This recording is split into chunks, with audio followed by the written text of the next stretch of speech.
let me run my mouth a bit. Can you fuck me in your all like Mercedes? You can take my soul, just let me. What's up, y'all? Make sure you check out youtube.com/AvatarAdrian. More videos, more nerdy videos coming up for you all this week. I'm recording like 3 videos for that channel today, so I'm gonna be tired as fuck, okay, all this editing.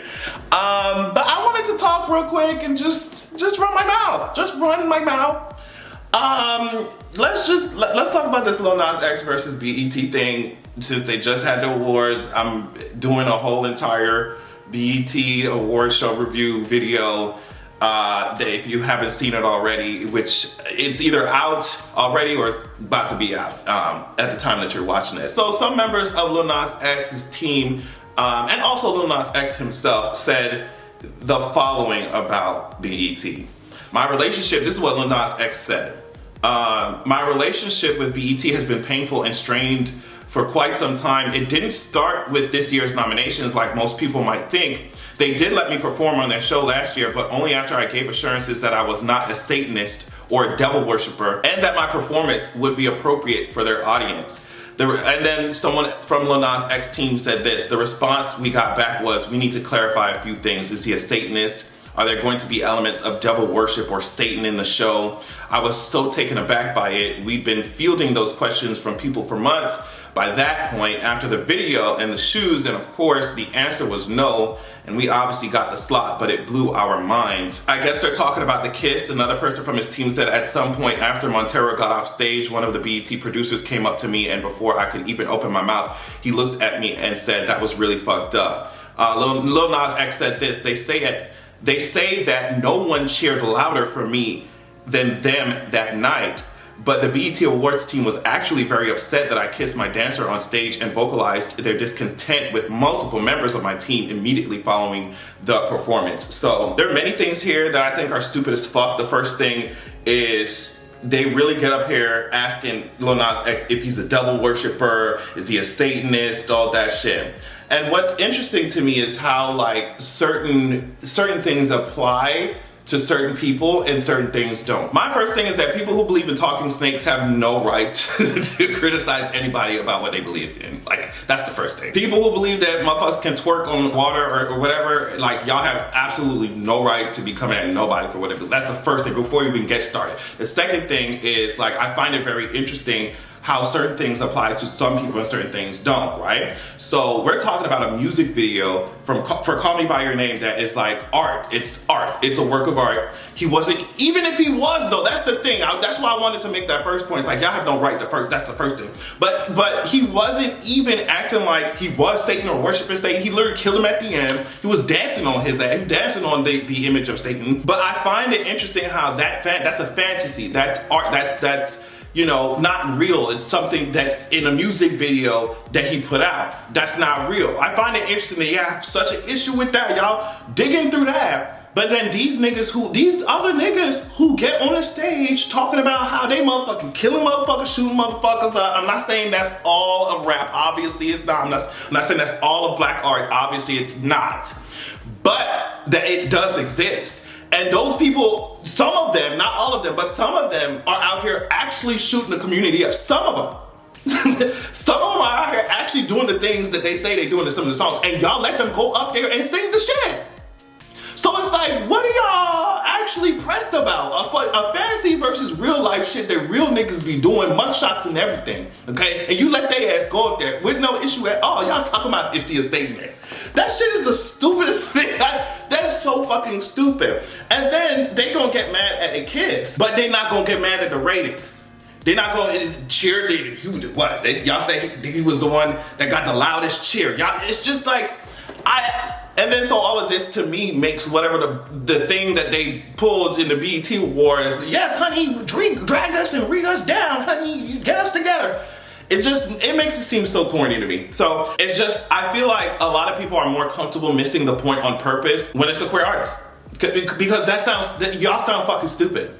that shit sounds stupid, I'm sorry. So I also saw this headline, I don't know if this garden gnome was in a supermarket or something, but it was a headline that said Rudy Giuliani got slapped somewhere. He got slapped. Now I'm thinking like, oh my, I'm literally laughing. Of course, I'm cackling. But then I saw the video and I wasn't laughing anymore. Look at this video. That's not a fucking slap. You tapped on the back. Tapped on the back. It's honestly, you should get used to that because they about to be burping your ass in the.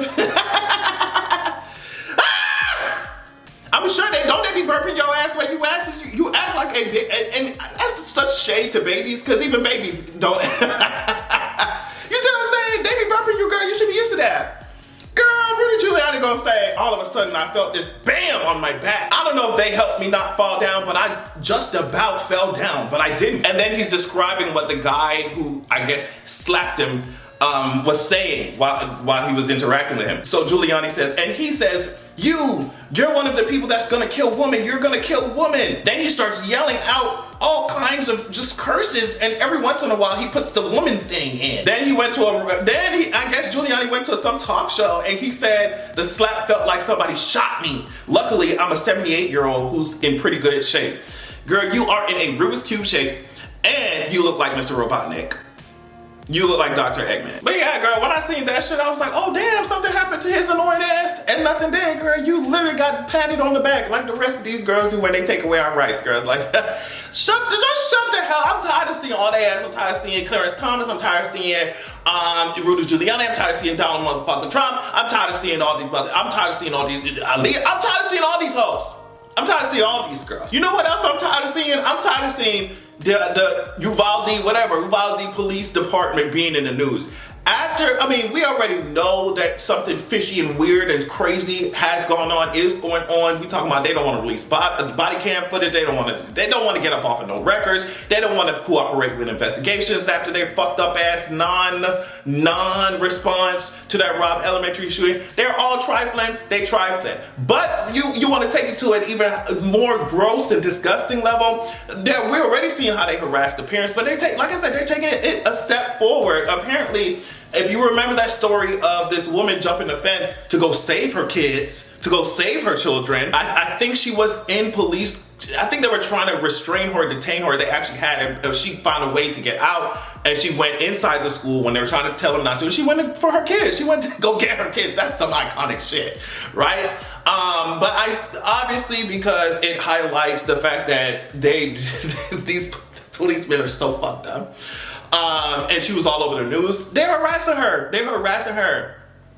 She's saying that the cops are lurking around her house, following her around, flickering their headlights when she's walking by, to the point where she decided to live away from her, like separate herself from her kids so that they wouldn't be feeling that. You know, they wouldn't be going through that shit. And that's crazy that she's now having to, she feels like it's the best route to take to make sure that she's away from her kids while this is going on. She's trying to sue the police department. So it's crazy. Like imagine that happening to a community already, the trauma of it all, right? And not only is your response shitty to the point where it's like people are asking, did y'all want them kids to drop that? Like, not only was that response not a response, not only did y'all not even try to open try to see if the door was unlocked, y'all standing there while giving this person 77 minutes to be in the school, right? Not only that, but you're going to harass the parents, be mad when a parent goes in and gets their motherfucking kid. She goes also to highlight how crazy our response was on the news. And instead of just backing up and letting your shitty response be your shitty response, you want to cause more harm. It's like, terrible. Something else that's also terrible, this is coming from CBS. At a rally with former President Trump on Saturday, Republican Representative Mary Miller of Illinois applauded the Supreme Court decision overturning Roe v. Wade, saying it was, quote, a historic victory for white life in the Supreme Court. Her campaign immediately responded saying it was an error and that she meant to say a historic victory for the right to life by the Supreme Court. Now, I'm gonna pause for a second and ask you what you think of her campaign's response. Yeah, that's fucking bullshit. You know exactly what the fuck. She went up there and said, I've seen the clip where she went up there and said proudly and boldly with her full chest, okay? It was a victory for white life. That's what she said. And the campaign, and the thing is that they be so sinister, but it's just like only somebody with 2 brain cells would believe that you made a miss. You didn't mean to fucking say that, bitch. When I tell you Donald Trump was in the back and he didn't even flinch when she said that shit. And it just goes to show you that that's the type of shit, that's how they're operating, okay? They're looking at how more and more each and every day there are, is the minority groups in this country, they're growing, they're expanding. And so what these conservatives do is latch onto that fear of, you will not replace us! That fear in order to get votes. So you're gonna sit here and tell me like you didn't mean to say that shit? But I tell you, nobody flinched in that entire, like, when I was watching that shit, nobody on the screen flinched, bitch. Nobody.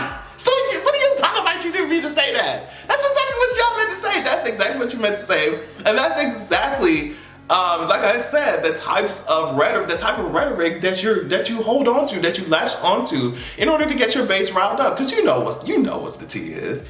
But yeah, I thought that was interesting. We're definitely gonna start to see crazier and crazier shit. I think the closer we get to the midterms and the closer we get to the end of this shriveling cheese sticks term, okay? Jim Crow Joe. All right, so yeah, that's it for the news. Love y'all so much. Thank you so much for watching. Do not forget to check out my Patreon at patreon.com/AdrianExpression. Also youtube.com/AvatarAdrian. And make sure that you have a good goddamn evening. I'm a real bitch, these hoes knock offs. You want my dick, so bitch hop off. Cause they gon' call me Firecracker when